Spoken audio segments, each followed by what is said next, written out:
Lakini niseme kwa nini nasemea amani? Nasemea amani kwa sababu jitihada tunazozifanya za kujenga nchi yetu, jitihada tunazozifanya za kujenga uchumi wetu, underlining condition ni amani, maelewano na mshikamano. Maendeleo yale hayafanywi na Chama cha Mapinduzi na rais wao peke yao, hapana. Maendeleo yale yanafanywa na kila Mtanzania.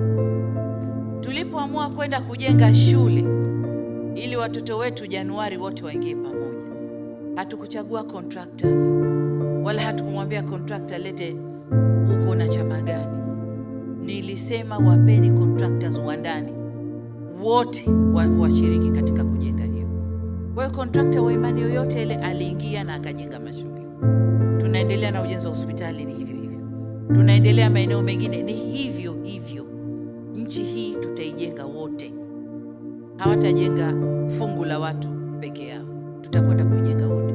Kwa tunapokwenda kuweka amani, tunapokwenda kuweka maridhiano, tunapokwenda kusimama kwenye msimamo wa haki, ni kwa ajili ya maendeleo ya Watanzania wote, regardless political ideology, regardless anatoka wapi au ni wanani.